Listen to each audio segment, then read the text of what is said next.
찬송가 180장 나의 하나님 박할 소리 찬송해 주시겠습니다.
장사한지 설문을 하나님으로서 진정한 삶을 만들어 주로서 산다와 진리를 실천하고 성령으로서 거룩한 공의와 성과 죄를 사해 주시고 어머니 되신 영원히 살아있으면서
되신 주여 하나님 아버지,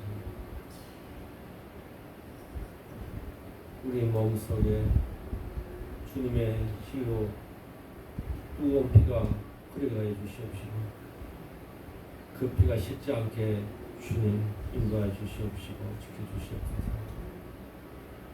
그로 인하여서 세상에 힘들고 험악한 일들이 많지만 주님의 있기에 그 믿음으로 헤쳐나가고 있사오니 모든 역경과 어려움을 이길 수 있도록 인도해 주시옵시고 모든 시험을 주님 이길 수 있도록 주여 인도해 주시옵소서. 아버지 하나님, 어느덧 꽃이 피고 열매가 맺어서 풍성한 가을에 다가왔나이다. 우리의 마음과 몸도 주님 풍성하게 해 주시옵시고 그 믿음으로 가득 찰 수 있도록 주여 인도해 주시고 붙들어 주시옵소서. 또한 우리가 주님 위에 먼저 기도 드릴 때마다 주님이 오셔서 주님이 십자가 그 박힌 그 손으로 뜨거운 손으로 한 사람 한 사람 머리 위에 만져주셔서 기도 제목마다 주님 응답받을 수 있도록 인도해 주시옵시고 응답받을 수 있도록 주여 주님의 그 열정 뜨거움을 우리에게 믿게 해줄 수 있도록 주여 붙들어 주시옵소서. 아버지 하나님, 또한 이 나라 지켜 붙들어 주시고 인도해 주셔서 이 나라가 주님 위에 우뚝 설 수 있도록 인도해 주시옵시고 전 세계적으로 이 나라가 주님 위에서 갈 수 있는 그러한 나라가 될 수 있도록 주여 붙들어 주시옵소서. 저 북녘 땅에도 주님의 복음과 사랑에 들어갈 수 있도록 인도해 주시옵시고 북녘 땅의 많은 국민들 주님의 사랑을 알 수 있도록 주여 베풀어 주시옵소서. 아버지 하나님, 이 교회에 주님을 세웠기에 주님이 갈 수 있는 그 교회가 될 수 있도록 인도해 주시옵시고 많은 열매와 많은 은혜와 많은 축복이 가득하는 교회가 될 수 있도록 인도하여 주시옵소서. 아버지 하나님, 또한 이승원 목사님 설교 말씀 들을 때마다 주님이 찾아주셔서 그 일과 그 몸 또한 말씀마다 씨앗이 되고 많은 열매가 맺고 그 말씀이 우리 생명의 양식이 되는 말씀 되게 인도하여 주시옵소서. 남성훈 목사님 찬양 인도할 때마다 주님 축복을 내려주시옵시고 그 일을 인도하여서 많은 사람들이 지금 은혜 받고 찬양 받을 수 있도록 인도해 주시되 주님이 붙들어 주시옵시고 인도해 주시옵소서. 아버지 하나님, 또한 한현 안수 집사님 주님을 지키고 하시고 붙들어 주셔서 주님 늘 주님 인도하여서 인도하여서 주님을 위해서 많이 봉사하는 집사님이 그 아픔도 치료해 주시옵시고 목사님 동원하여서 주님이시여 말끔하게 나올 수 있도록 주님 축복하여 주시옵소서. 또한 어느 자녀들 주님 인도하여 주시옵시고 붙들어 주시옵소서. 이 험악한 세상에서 주님이 위에서 쓰임받는 자녀가 될 수 있도록 늘 인도하여 주시옵소서. 모든 걸 다 주님으로 갖고 축복받는 우리 교회들 될 수 있도록 주님 인도하여 주실 수 있사옵고 우리 주 예수 그리스도의 이름으로 기도드리겠습니다.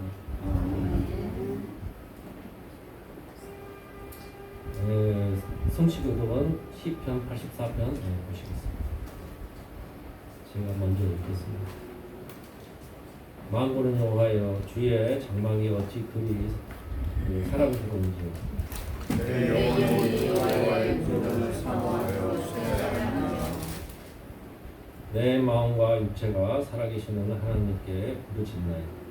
나의 왕 나의 하나님 만군의 여호와여 주의 재단에서 참새도 제 집을 갖고 제비도 새끼를 보금자리를 얻었나이다.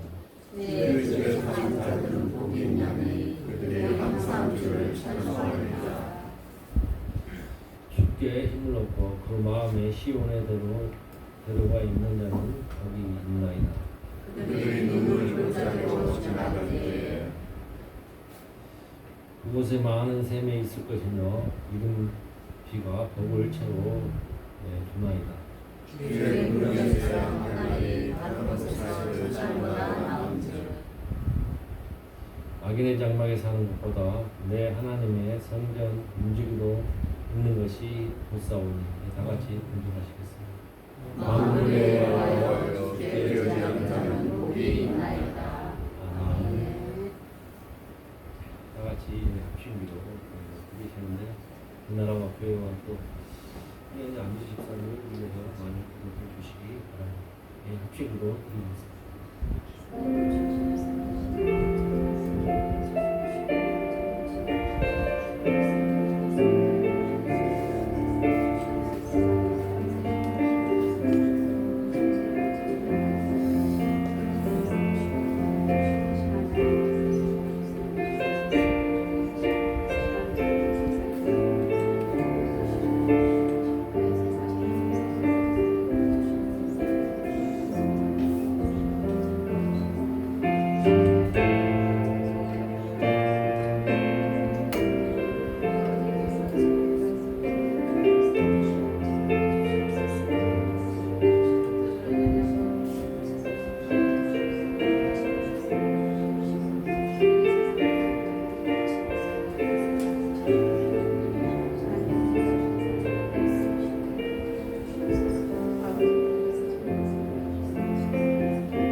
사랑과 은혜가 풍성하신 하나님 아버지, 우리들 이 예배의 자리로 불러주셔서 참으로 감사합니다.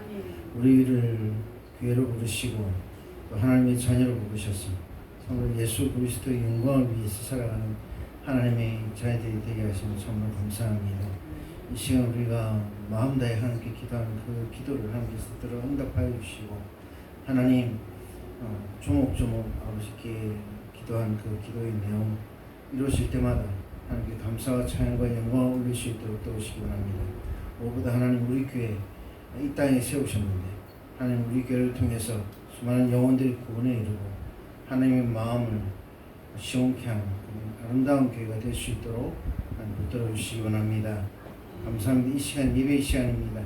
하나님을 마음 다해 부르게 하시고 하나님의 은혜를 입어 우리가 기쁨으로 하나님을 찬양하고 하나님의 말씀을 들으며 하나님께 기도하고 간구할 수 있도록 은혜를 베풀어 주시기 원합니다. 하나님 이 시간 우리와 함께 하신 주 여호와 하나님께 영광과 찬양을 올려드립니다. 예수 그리스도의 이름으로 기도합니다. 아멘.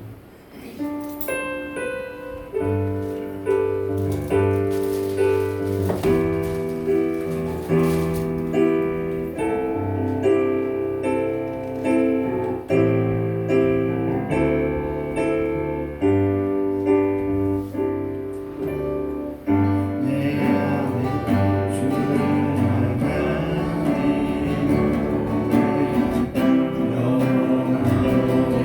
주를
우리의 이름 주를 기뻐하고 주 안에서 기뻐해 기뻐 춤을 추며 기뻐 춤을 추며 크게 소리 높여 살아계신 주의 이름 내 마음 나의 찬양해 주를 바라보며 생으시니 우리의 이름 주를 기뻐하고 기뻐 춤을 추며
찬양합니다. 아멘. 우리와 함께 계십니다. 그 하나님께서. 아멘. 우리 모두 다 주 예수 그리스도 안에서 하나님을 예배하는 예배자입니다.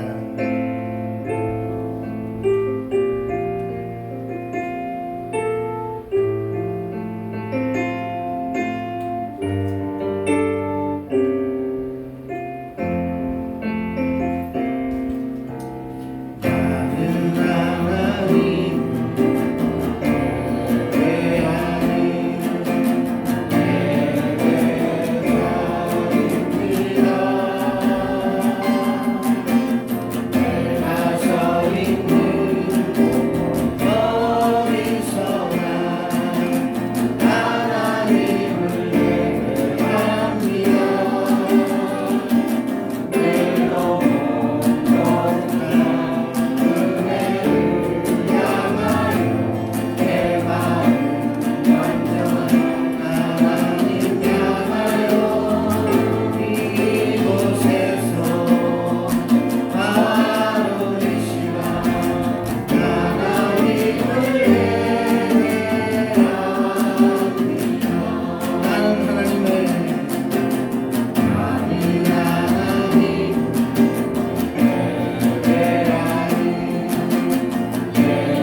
기도하겠습니다.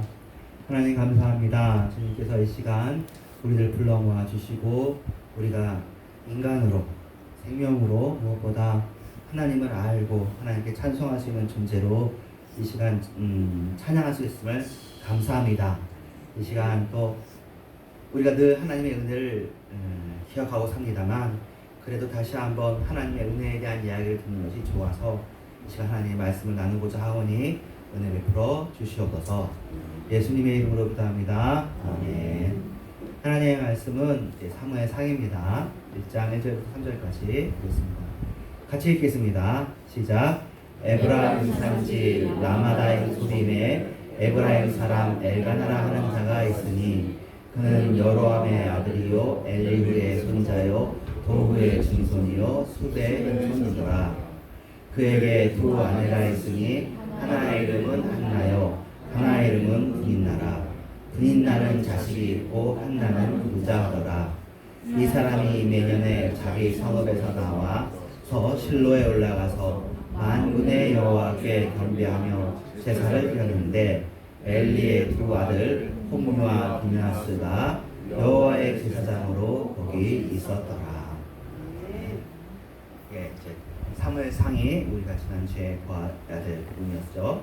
리딩 시저스 사무엘상 1절부터 24절까지고 제목을 제가 따로 정하지는 못했는데요. 이제 사무엘상하는 원래 한 권이었는데 분량이 길어서 상권 하권으로 나누게 되었고요. 그래서 읽을 때도 사실은 그냥 이거를 한 주에 다 읽도록 할까 근데 이제 리딩 지저스 프로그램은 둘로 나눠져 있어요. 그래서 그래 천천히 가자. 또 오늘 보면 주로 이제 사울 이야기를 다루거든요. 다음 주에 또 다른 이야기를 또 다루면 되니까. 그래서 사무엘 상이 사무엘, 사울 그리고 다윗까지 이야기고 사무엘 하에서 이제 다윗 이야기가 더 많이 나옵니다. 솔로몬까지. 그래서 저자가 사무엘인데요. 우리는 이렇게 있는데 이제 그 글 내용상에서 사무엘이 죽는 이야기가 나와요. 그러니까 이제 학계에서는 이제 이거 좀 자유주의적인 학계인 거죠. 이제 학문적인 다윗의 측근인 선지자 갓이 있었죠. 예언자 나단이 있었는데 아니면 사무엘의 제자들이 정리한 역사를 바탕으로 이제 신명기의 역사가 편찬할 수 있는 게 아닌가라는 의견이 있다는 거고 저희들은 그냥 사무엘 상하고 사무엘이든 사무엘과 관련된 사람이든 이렇게 지었다라고 합니다. 사무엘이 대표자입니다. 네, 지금 하나님의 질서가 붕괴된 세상이죠. 사사기의 세상. 근데 거기에 무너진 질서를 다시 세울 사람 사무엘이 불러들여지는 과정입니다. 이제 우리가 아까 알겠지만 이제 홈리와 피느하스가 여러분 다 주일학교 때 배워서 알겠지만 아주 악독한 그 제사장의 대표죠. 엘리 제사장은 무능한 제사장의 대표고 엘리, 홈리와 피느하스 이런 가운데서 사무엘이라는 아주 신실한 어린아이가 주님께서 이렇게 불러서 그 아이를 부르는 과정에서도 하나님 역사하시죠. 무자한 한나의 기도를 통해서 아이가 오는 걸로 이게 다 예수님 오시는 과정하고 같고 우리에게 복음이 연결되는 과정하고 또 같습니다. 근데 그렇게 해서 불려진 사람이 사무엘이 질서를 가져올 왕을 이제 세웠는데 그 사람이 사울인데 그 사람마저도 또 다시 한번 실패하는 반복되는 실패. 사사기도 그랬지만 사무엘상도 반복되는 실패. 그럼 반복되는 실패면 사실은 에덴 동산에서부터 실패했잖아요. 아담이. 그럼 하나님께서 우리를 포기할 만도 하신데 포기하지 않으신다. 그걸 은혜라고 하고 그 보응으로 한다면 원인에 대한 결과로 하면 포기를 하고 버리셔야 되는 거고 버리시지 않는 게 구약의 역사이고 지금까지 우리 인류의 역사입니다. 그리고는 그런 실책을 극복하고 조금 더 나은 물론 다윗도 실수가 하지만 좀 더 나은 왕을 세우는 모습을 보여주십니다. 그리고 또 이 다윗은 아브라함처럼 예수 그리스도를 예표하는 것이고 다윗 자신을 위해서라기보다 예수를 위해서 그를 하나님께서 이제 세우시는데 그 다윗이 어떻게 세워지느냐도 우리가 또 배워야 되겠죠. 그래서 마지막 장들에는 그 이상적인 왕조차도 결국 잘못되어 무너짐을 다루고 있습니다. 그래가지고 이제 사무엘 통해서 다시 세워진 질서, 그 질서를 세우고 지킬 왕 이런 것들이 열왕기에서도 계속 이어집니다. 사무엘, 열왕기, 역대기 이게 다 역사서인데요. 근데 사무엘서 끝자락에 연결되듯 하나님의 백성들은 또다시 같은 잘못을 반복하는데 결국 스스로는 길을 찾을 수 없는 인생인 거예요. 인류가 반드시 죽으리라고 선언된 하나님의 말씀대로 정말로 영속하지 못하고 죽을 수밖에 없어요. 그런데 노아의 언약에 따라서 그 죽음의 선언에서 인생이 피할 수 있도록 무너지지 않을 왕, 새로운 왕, 정말 새로운 영원한 왕 메시아가 세워질 것을 이제 역대기가 끝나고 역대기 동안 쓰여진 예언서, 우리로 치면 선지서를 통해서 이제 예수 그리스도를 바라봅니다. 그래서 구약은 예수 그리스도를 바라보는 것이고 그 구약 자체도 하나님의 은혜예요. 우리를 버리시지 않으시는 잘못하지만 거기에 화도 내시지만 그럼에도 불구하고 우리의 아버지 되시고 목자 되시는 하나님. 이게 일단 기본 우리가 배워야 될 교훈입니다. 구약 자체에서 구약에 너무 하나님 무서운 모습으로 나오고 하나님께 잘못을 질책하시는 모습, 우상 숭배하는 모습을 질책하는 모습 나오지만 기본 하나님의 마음은 그래도 용서하시고 붙잡아 주신다. 이게 깔려 있고요. 자, 이제는 이제 사무엘서부터는 이제 왕이 나오는데 이 왕의 본질이 무엇이냐는 새로운 가르침입니다. 하나님이 원하시는 통치자는 순종하는 왕이에요. 순종하는. 그런데 우리는 이제 성경에서 워낙 배우니까 순종하는 왕이라는 단어가 익숙하잖아요. 근데 지금도 그렇고 고대 세계에서도 왕은 순종하는 왕이 아니에요. 왕은 신이어야 돼요. 네, 그렇잖아요. 이집트에서도 신의 아들 파라오여야 되고 신처럼 잘해야, 그리고 옆에서는 그것을 어쨌든 그 왕의 자리에서 다 감추고 높이 되고 그래야 왕이 높아지는 것이 이 나라의 강력함을 드러내는 것입니다. 그래서 고대 세계에서 순종하는 왕이라는 말은 성립할 수 없는 말인데 하나님께서는 그걸 원하셨어요. 그래서 이게 성경의 개념입니다.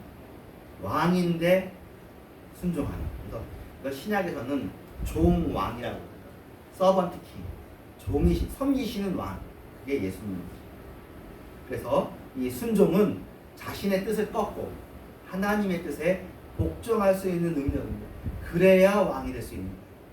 왕의 사명은 하나님이 맡겨주신 백성을 위해서 하나님의 통치를 실현하는 것이지 자신의 나라를 세우는 것이 아니에요.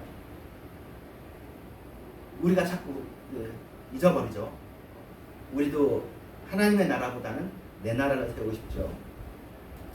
사사시대는 우리가 기억했던 것처럼 모두가 자기 소견대로 행하는 영적 혼돈의 시대였고 사사기 마지막에 각기 소견대로 행했고 그때는 왕이 없었다고 얘기하면서 이 혼돈을 수습할 왕이 나타날 것을 암시합니다. 그것이 순종하는 왕이어야 되겠죠. 율법에 순종하는 왕이 나타날 때 이스라엘 사람도 하나님께 순종하는 백성으로 거듭날 것이다. 이게 맞는 명제인지 또 사실은 생각해봐야 돼요. 왕이 순종하면 백성이 다 순종하나? 아닐 수도 있거든요. 리더가 순종해도 백성이 또 거부할 수도 있어요. 이런 일도 역사에 많죠. 하지만 이걸 지금 신약까지 지금 인류 역사를 돌이켜 보니까 예수 그리스도가 그 왕이 십자가를 지심으로 그리고 그 십자가의 지심으로 죄사함의 용서를 주시고 그것만으로 끝나지 않죠. 우리에게 성령을 주시고 또 성경을 주시고 교회를 주시고 이런 모든 시스템을 통해서 결국 우리가 불완전하죠. 순종이. 하지만 그래도 예수의 출현으로 말미암아 하나님께 순종하는 백성이 지금 출현하고 있는 중인 거예요. 지난 2000년 동안. 지금 이 일이 좀 일어나고 있습니다. 이 명제를 사실로 되도록. 근데 이스라엘이 원하는 건 그런 왕이 아니었던 거죠. 초기에는 다른 나라, 열방 같은 왕을 원했어요. 이것도 우리에게도 새로운 가르침입니다.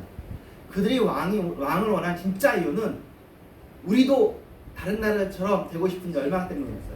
그 당시 이스라엘은 좀 후발주자예요, 문명에. 그래서 옆에 있는 나라들은 건물이 높아요. 높은 건물이 있고 변기장도 있고요. 각종 생활 편의시설. 그 당시 편의시설이라고 해봐야 지금 편의시설하고는 비교할 수 없겠지만 그래도 이스라엘이 보기에 좋아 보이는 편의시설이 있고 먹거리가 넘치는 시장을 가진 것이 주변의 고대 근동 도시였다. 성경에 이렇게 써있지 않잖아요. 근데 이제 성경에서 그러니까 이것은 사실은 여러분이 목사의 설교를 통해서 신학을 배운 사람들이나 공부한 사람을 통해서 아는 거지 성경에서는 이게 그냥 한 줄로만 암시되어 있어요. 당시 블레셋에만 철기가 있고 그래가지고 갑옷은 사오랑만 가지고 있고요. 농기구나 이런 걸 벼리려면 블레셋으로 가야 되는 거예요. 사실 그리고 역사적으로 봐도 굉장히 문명이 발달한 나라들 주변에 메소포타미아 문명과 애굽 문명 사이에 지금 이스라엘이 있는 거예요. 그리고 가나안 문명이 철기 문명이 아주 최초로 발달한 그 지역에 있었어요. 그런데 이스라엘은 그런 문명 국가가 아닌 거예요. 하나님은 가지고 있지만 문명을 덜 가지고 있어.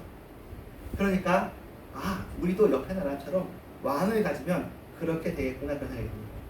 자, 또 암시되는 건 이렇습니다. 이스라엘 백성들은 가나안 산지에 촌락을 이루어 살고 있었어요. 모두가 자기 소견에 좋은 대로 행했다는 말처럼 자유는 있었던 것 같아요.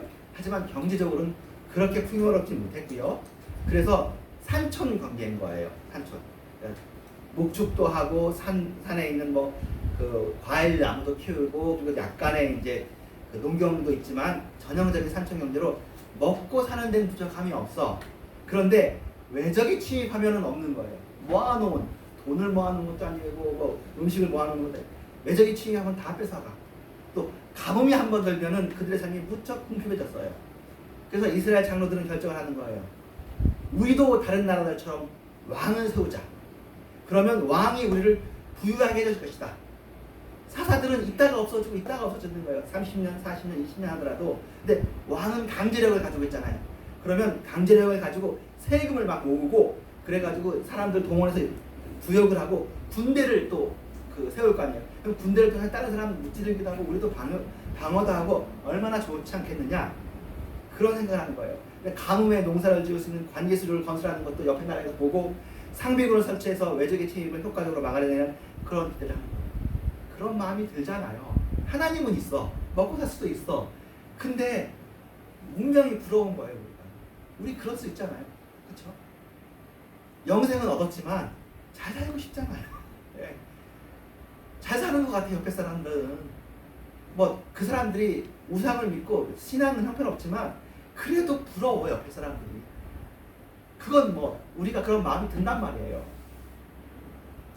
왕정을 택한 나라들이 먼저 강하고 풍요로운 정말 부국강병을 하니까 이스라엘도 부강한 나라 되고 싶은 거예요.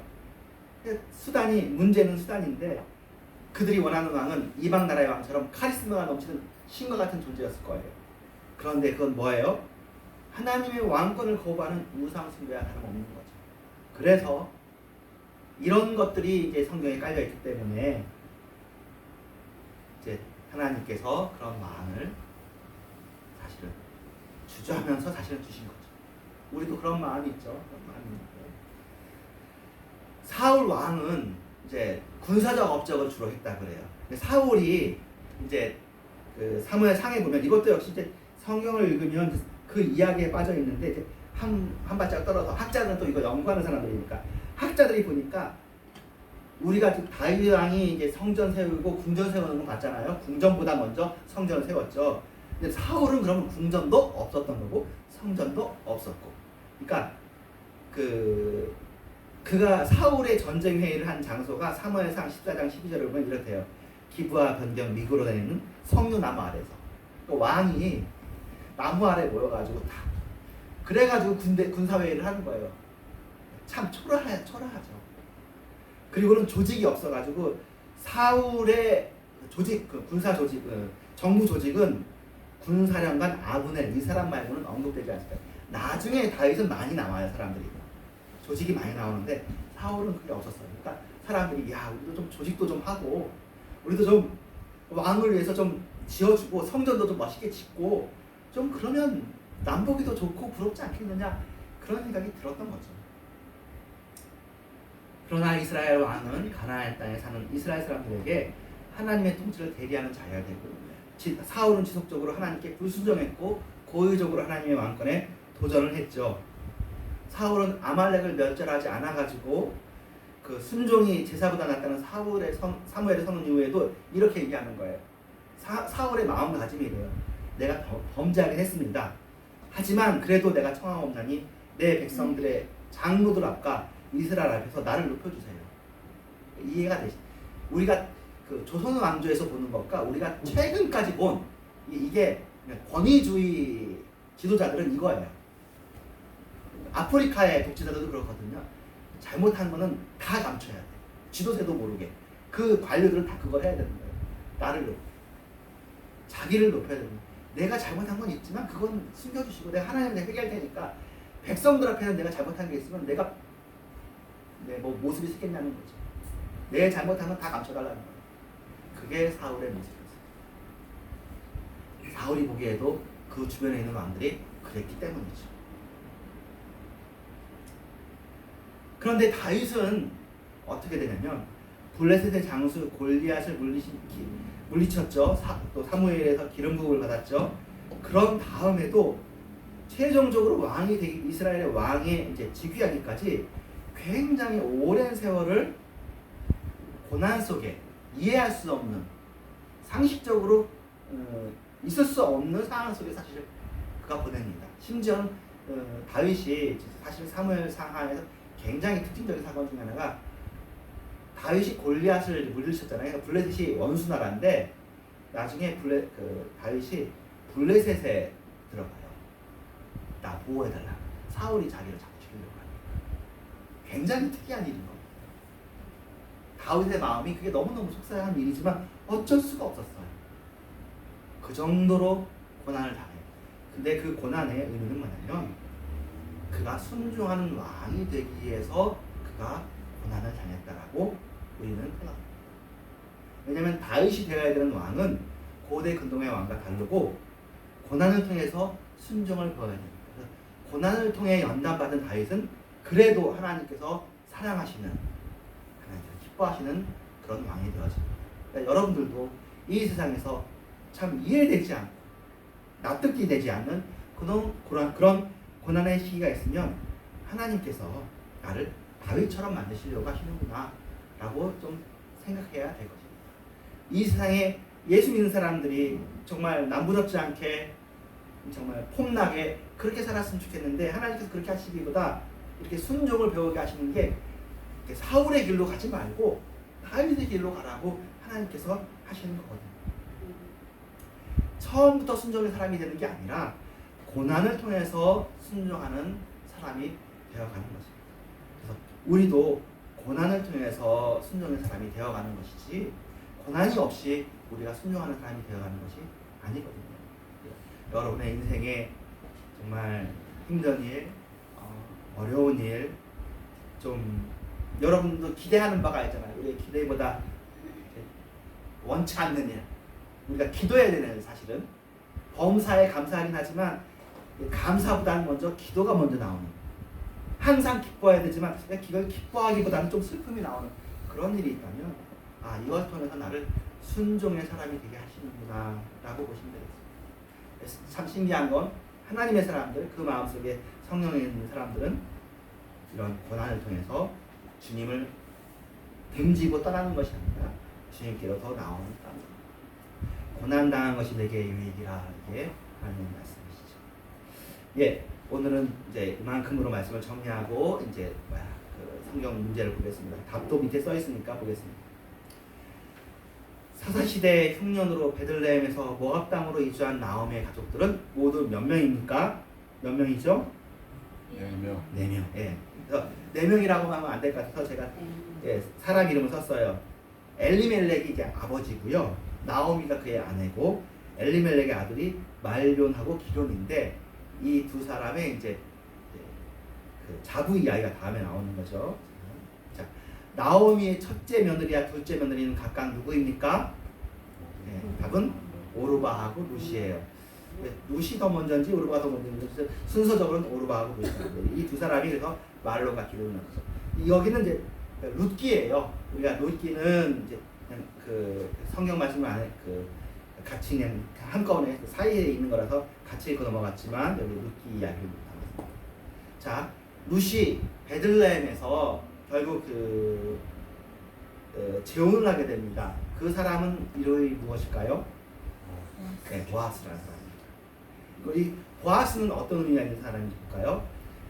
보아스는 누구를 낳았고 누구는 이새를 낳았고 이새는 누구를 낳았더라. 예, 답이 뭡니까? 오벳 다윗입니다. 보아스가 오벳을 낳았고 오벳이 이새를 낳았고 이새가 다윗을 낳았어요. 그래서 룻기가 가운데 있는 거예요. 예, 다윗 이야기를 다루고,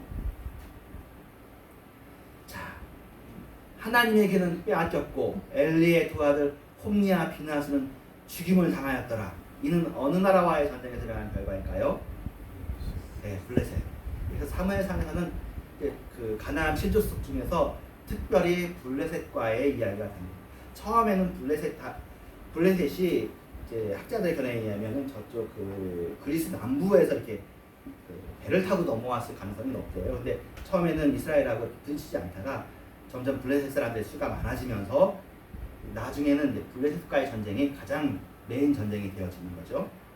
그리고는 그 엘리의 두 아들 홈니와 비나스가 어떻게 괴를 빼앗겼는지는 잠깐 한 1분 정도 설명하면, 하나님의 괴를 가져가면 전쟁에서 이길 줄 안 거예요. 말이 되잖아요.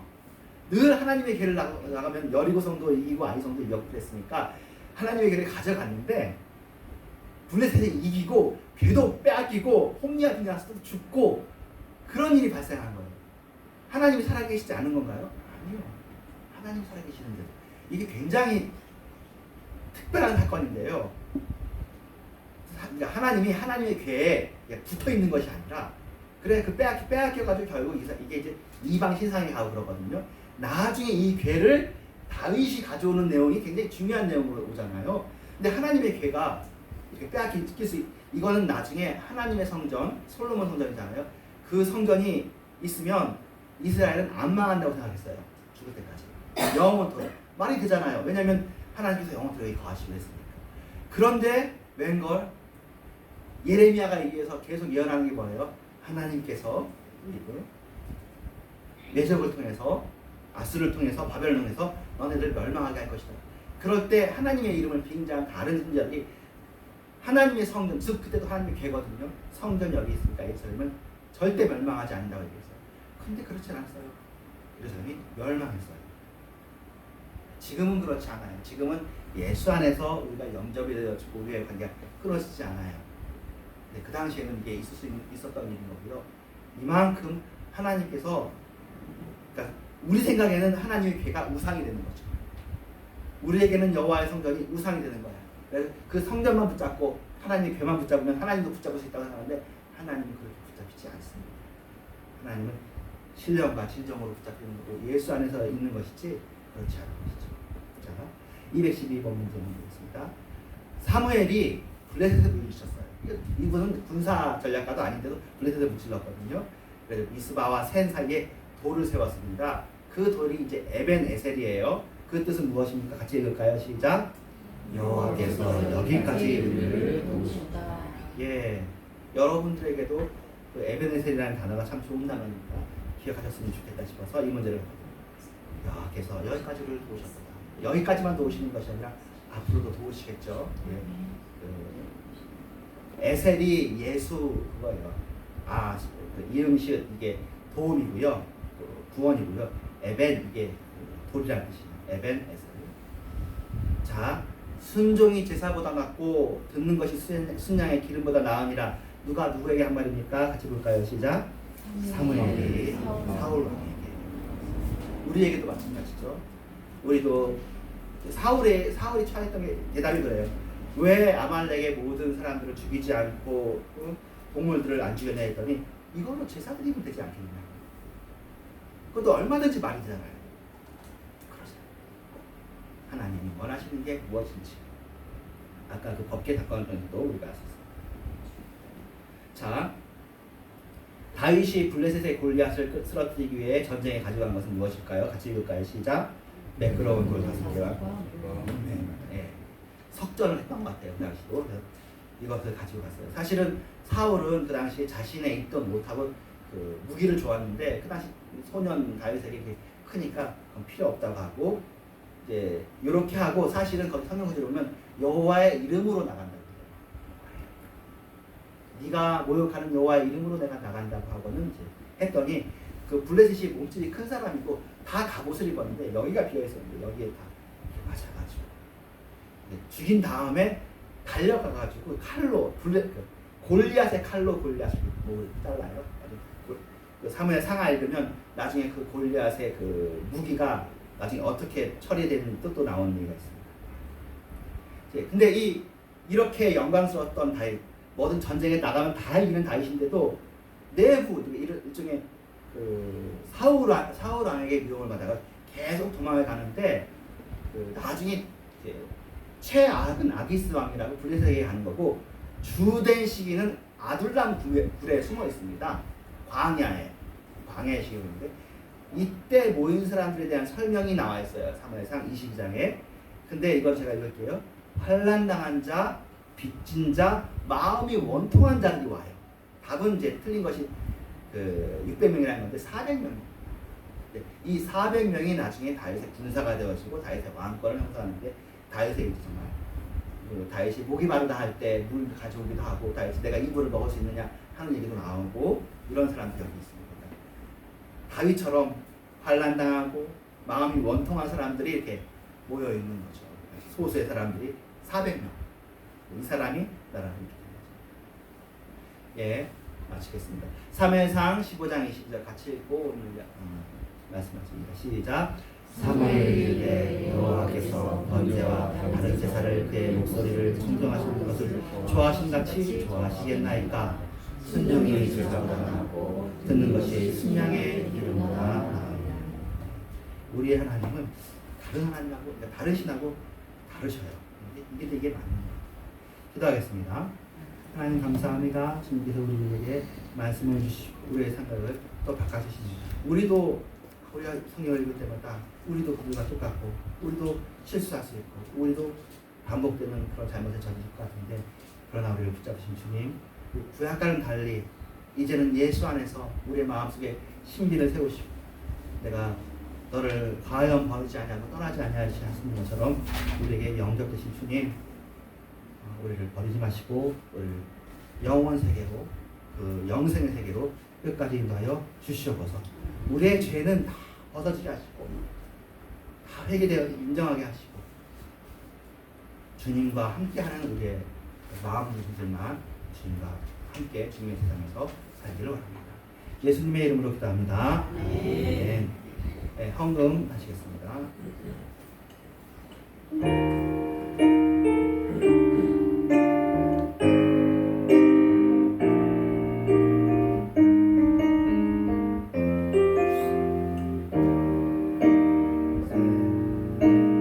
날 위해 십자가에서 곁들이신 사랑, 오늘도 그 사랑 안에 나 거합니다. 주님의 생명 내 안에 있고 주님의 사랑 날 강건하니, 나 오늘도 주께 내 삶을 곁들입니다. 오 주여 내 삶을 깨뜨립니다. 머리 위에 붓습니다. 내 모든 삶과 생명을 주님 얻으소서. 오 주여 내 삶을 깨뜨립니다. 머리 위에 붓습니다. 주님께라면 아깝지 않습니다. 다시 한번 오 주여, 오 주여 내 삶을 깨뜨립니다. 머리 위에 붓습니다. 내 모든 삶과 생명을 주님 얻으소서. 오 주여 내 삶을 깨뜨립니다. 머리 위에 붓습니다. 주님께라면 아깝지 않습니다. 네, 헌금 기도합니다. 하나님 감사합니다. 우리 귀한 은혜 주셔서 감사합니다. 우리가 헌금할 수 있도록 해주셔서 감사합니다. 주님께서 불러서 주님 나라에 갈 때까지 이 세상에 사는 동안 우리의 몸을 지켜주시고 우리의 가정을 지켜주시고 이 민족과 이 나라도 주님이 원하시는 대로 지켜주시옵소서. 예수님의 이름으로 기도합니다. 아멘. 네, 꽃들도 1절만 하겠습니다.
내가 찬 지금은 교회마다 되신 예수 그리스도의 은혜와 하나님의 사랑과 성령의 역사하심이 이런 교회와 전 세계 교회 위에 주님의 다시 오심 위에 이제부터 영원토록 함께 계실지어다. 아멘.